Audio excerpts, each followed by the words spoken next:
Muy buenos días, amigos de Los Tiempos. Nos encontramos una vez más en una entrevista especializada. Recordemos, el pasado 2 de abril se ha recordado el Día Internacional de la Concienciación sobre el Autismo a nivel mundial. Desde el año 2007 se ha impulsado que este día sea recordado para realizar campañas, para concientizar, socializar respecto a esta condición. El trastorno de espectro autista, TEA, o más conocido como autismo, va a ser profundizado el día de hoy junto a dos expertas que hemos invitado. Tenemos presentes a la doctora Ivette Lazarte, quien es directora de un centro especializado en atención para estas personas y también es expresidenta de ASPAUT, la Asociación de Padres y Amigos de Personas con Autismo. Y también tenemos invitada a la licenciada Rocío Zabaleta, quien es actual presidenta de esta asociación, y al día de hoy ellas son madres de personas que tienen esta condición y gracias al desempeño que han tenido han logrado que sus hijos sean personas bastante relevantes en la sociedad y son embajadores de las personas que tienen esta condición. Vamos a conocer un poco al respecto y vamos a indagar las preguntas que nos han hecho a través de redes sociales y un sondeo. Vamos a abordar a nivel clínico y social cuál es la condición del autismo en Bolivia. ¿Cómo puede una persona detectar el autismo de manera temprana en sus niños? ¿Hay algunos síntomas que las personas podrían tener en cuenta para saber que su niño tiene esta condición? Bien, el autismo puede ser detectado tempranamente y los papás en realidad son los primeros en darse cuenta que algo no va bien con el desarrollo de sus hijos. Ellos son los que tienen la primera señal de alerta y normalmente más bien lo que pasa es que es el personal el que lo minimiza las preocupaciones, ¿no? Todavía pasa eso. ¿Cómo se detecta el autismo? Viendo las señales del desarrollo, los hitos sociales sobre todo, que responda al cariño, a las expresiones de los papás, el que pueda tener otras señales de comunicación. ¿Y cómo se diagnostica? Se diagnostica aplicando una batería de pruebas que normalmente entran más de un profesional, un psicólogo, un fonoaudiólogo, porque tenemos que valorar las habilidades adaptativas, tenemos que evaluar, aparte de las pruebas típicas de autismo, digamos, tenemos que poner perfil cognitivo, perfil sensorial y también habilidades de comunicación que tenga, ¿no? Entonces, no es un diagnóstico que tenga que usarse laboratorios, exámenes de laboratorios o exámenes de imagen, salvo que haya condiciones asociadas. Pero todo lo demás es más que todo es un diagnóstico observacional comportamental el que se hace. Entre los comentarios que hemos tenido en redes sociales, las personas se preguntaban si es lo mismo Asperger o autismo. Se conoce que estas condiciones están relacionadas. Entonces, ¿es verdad que el Asperger y autismo son dos enfermedades iguales? No, Gabriel. De todos modos, primero debemos partir de una cosa que tiene que quedar muy clara. El autismo no es una enfermedad. Ya entonces, normalmente encontramos en todos los espacios sociales la creencia falsa de que el autismo viene vinculado con algún tipo de sintomatología de enfermedad. Entonces, tanto en el sistema de salud como en el sistema escolar, como en el sistema social, nosotros vivimos permanentemente la experiencia de que se dice, es autista, es como decir, está enfermo y es discapacitado, ¿no? Entonces, de todos modos, ¿qué es lo que pasa? El autismo es una condición de vida que no tiene cura, que no va a ser, no tiene un tratamiento específico, puede acceder a terapias y de alguna manera mejorar su condición de vida, pero de todos modos no podemos pensar de alguna forma en un remedio maravilloso, perfecto, en algo milagroso que pueda resolver el problema del autismo, que es una condición para toda la vida. Desde la experiencia que yo tengo, el Asperger es parte del espectro y de todos los elementos del trastorno del espectro autista, que es múltiple, es diverso, variado, no hay un solo autista parecido al otro, tienen elementos completamente diferenciales y por ende en ningún momento yo soy partidaria, por ejemplo, de tipificar o poner a las personas en una categoría, ¿no? Entonces tú eres Asperger y tú eres autista, severo, profundo o moderado o leve, ¿no? Entonces el autismo para mí es un espectro demasiado amplio para poder definir con una palabra las características de ese espectro. No sé si te puedo comentar un poquito más al respecto. En realidad, desde el 2013 ya no hablamos de Asperger, hablamos de trastornos del espectro del autismo, ¿no? Entonces, significa que todas aquellas personas que tengan dificultades en la comunicación social, que tengan dificultades en lo que es el comportamiento, tengan rutinas inflexibles, pensamiento inflexible y alteraciones sensoriales, entran dentro del espectro del autismo. Actualmente todavía se habla de Asperger porque es un grupo de gente que se ha formado años atrás, de chicos con estas alteraciones, digamos, pero que tenían buen lenguaje, ¿no? Entonces, por eso todavía se dice, no, él es Asperger porque habla, porque tiene el coeficiente intelectual mejor, es un genio, qué sé yo. En realidad, ahora manejamos el diagnóstico de TEA con grados 1, 2 y 3, y los grados ni siquiera los podemos decir como leve, moderado y grave, sino son grados en el nivel de apoyo que necesita, ¿no? Grado 1, aquel que necesita apoyos temporales, ocasionales, que pueden ser cambiables también a lo largo del tiempo. Un grado 2 que tiene ya apoyos un poco más concretos y permanentes, y finalmente un grado 3 que necesita apoyos constantes, ¿ya? Una persona diagnosticada con autismo puede ser grado 1 en la parte de interacción social, pero sin embargo en la parte de la inflexibilidad del pensamiento y las conductas puede ser un grado 2. Así de variables somos. Entonces ya no tenemos Asperger y autismo, aunque hayan comunidades que así lo plantean. Más que todo es un tema de identificación que se tiene en otros lugares, ¿no? Acá no tenemos tanto esa división. Al momento de hablar del autismo, tenemos que mencionar que es un trastorno, es un espectro. Este espectro es tan amplio, tan variado, nos hace mención ustedes dos, que el autismo no es una enfermedad, es una condición con la que las personas van a vivir toda su vida. Por lo tanto, al no ser una enfermedad, no tiene cura, no existe medicación química que retraiga esta condición, pero gracias a la terapia que se puede encontrar en centros especializados y en centros de diagnóstico temprano, las personas con este trastorno pueden tener una vida mucho más llevadera. Y justamente esas eran las preguntas que nos hacía la población, la idea de que el autismo es un espectro cuadrado, que puedes enfrascar a una persona en grado 1 y pensar que no va a necesitar atenciones, pero que una persona en grado 3 va a ser una persona disfuncional. Pero hemos conocido casos, una madre de familia que nos ha compartido su historia, tiene un niño que tiene el autismo en estado grave y aún así ha logrado ser bachiller, actualmente estudia música. Y todas estas historias de vida nos ayudan a comprender mejor el autismo, que en Bolivia no se ha enfocado de manera integral. Y llegábamos a hablar de ese punto en una anterior entrevista, hicimos una nota para los tiempos. Básicamente en Bolivia no existen unas políticas públicas, no existen políticas sociales destinadas específicamente a este sector de la población, que recordamos, se estima que en Bolivia hay más de 40.000 personas que tienen esta condición diagnosticadas, y pueden existir muchas más que no estén diagnosticadas porque en Bolivia no existe un centro de diagnóstico profesional. Y hacía mención la doctora que esta condición debe ser diagnosticada por una batería de profesionales, no en laboratorios clínicos, porque no es una enfermedad psíquica ni mental. Y respecto a esto nos hemos contactado con el CEDEPOS para conocer cuáles son sus estadísticas respecto a esta condición, y no las tienen. ¿Cuáles son las propuestas que ASPAUT tiene para este tipo de problemática? O sea, nosotros creemos firmemente que es necesario saber cuántos somos para demostrar y visibilizar a esta población que es necesario desarrollar políticas públicas que no vengan necesariamente a resolver la problemática de las familias, sino que necesitamos políticas públicas para el tema de incidencia, para el tema de visibilización, inclusión, el tema de que empiecen a crearse espacios para que esta población tan invisible y tan vulnerable pueda tener acceso a educación, acceso a un sistema de salud sensibilizado, comprometido y sobre todo responsable en función a las demandas que tenemos. Y entonces eso lo que hemos querido hacer y planteamos definitivamente es la posibilidad de hacer primero un censo departamental de población autista, que no podía desarrollarse en el censo normal que se ha ejecutado.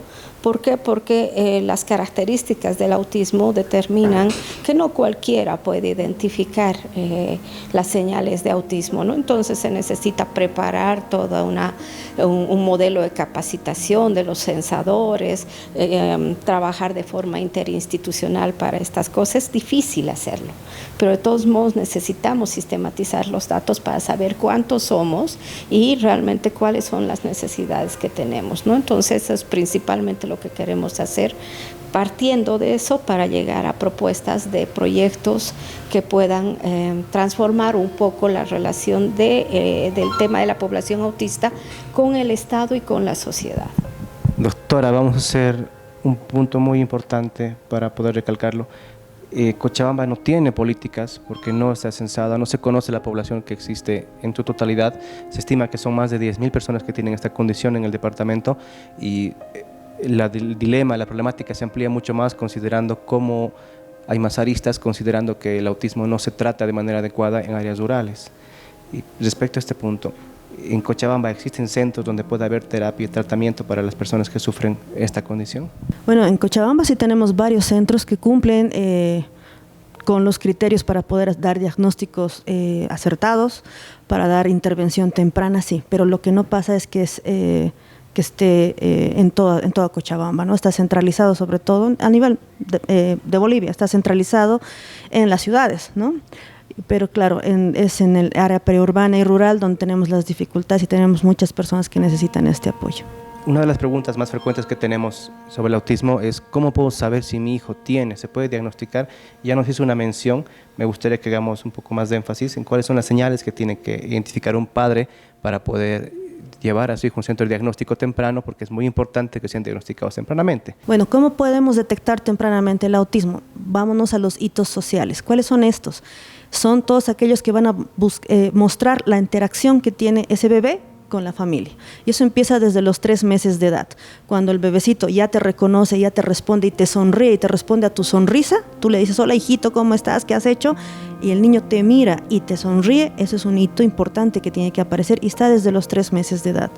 El otro tiene que ver muy asociado al tema del lenguaje, ¿no? Normalmente es una de las características. El retraso en el lenguaje es lo que alerta finalmente a los papás más adelante, pero sabemos que debería balbucear desde los 3 meses, debería empezar a decir sílabas alrededor de los 6, 7, sus primeras palabritas a los 3 años, ¿no? Aunque no bien pronunciadas, pero sí con sentido. Entonces tenemos que hacer un seguimiento a la parte del lenguaje. Y la otra es la parte de la imaginación, del juego imaginativo. Un niño chiquito, por ejemplo, si tú le dices vamos a jugar a la comidita, desde los 9, 10 meses ya te puede seguir, ¿no?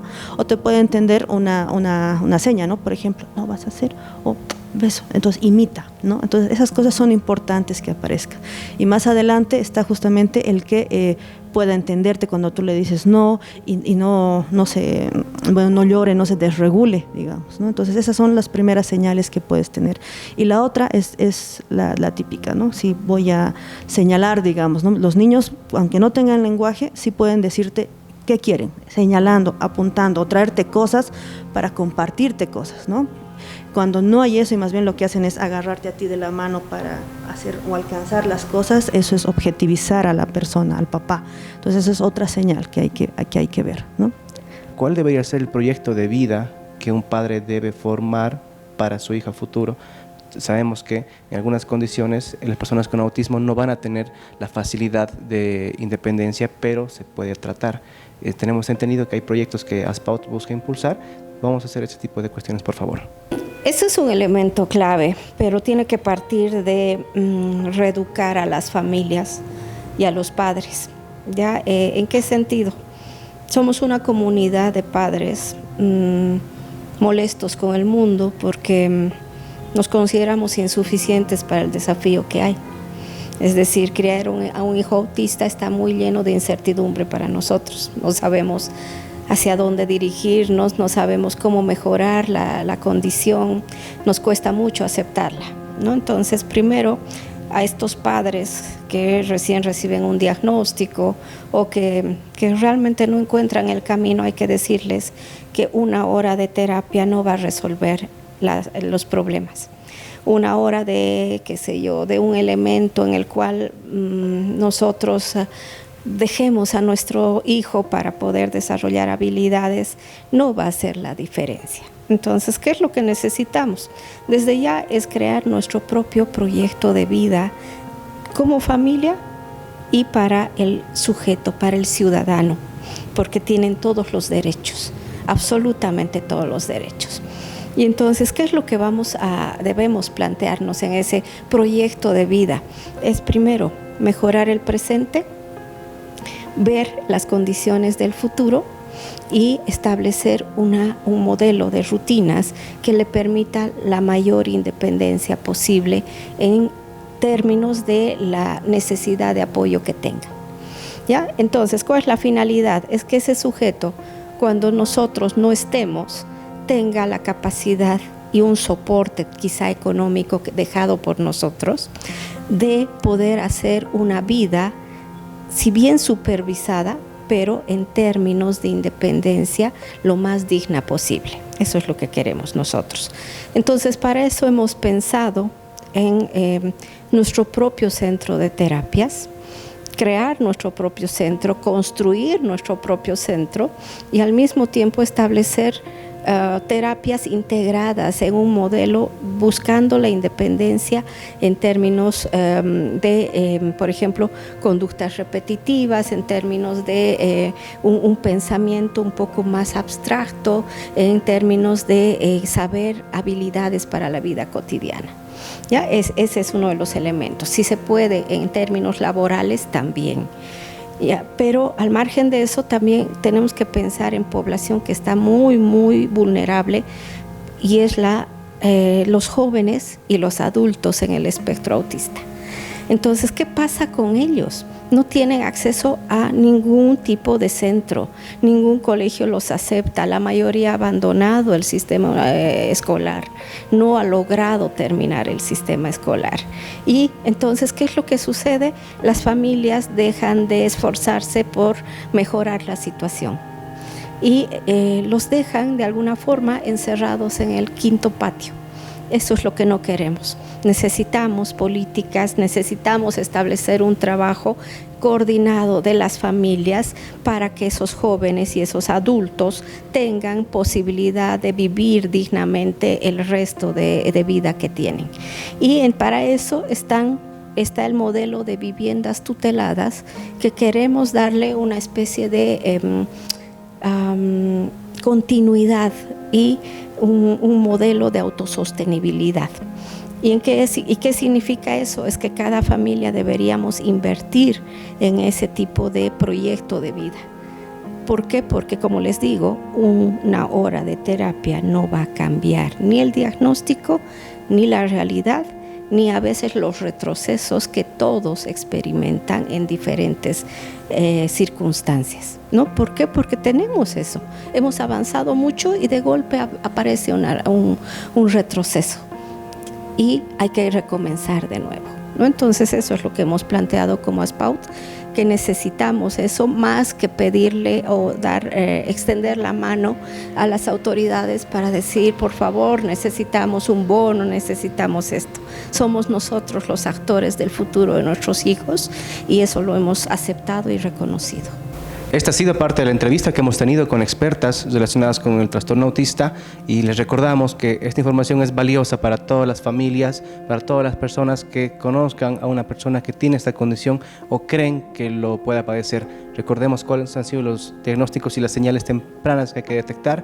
Vamos a dejarles en las redes sociales la información para que ustedes puedan acudir a los centros especializados como centros de detección, centros de terapia y también la Asociación de Padres, que les va a dar una guía profesional para que tengan un mejor tratamiento para sus hijos. Les recordamos seguirnos en nuestras redes sociales, Instagram, Facebook, YouTube, Twitter, para que puedan tener más información completa respecto al tema. Muchas gracias.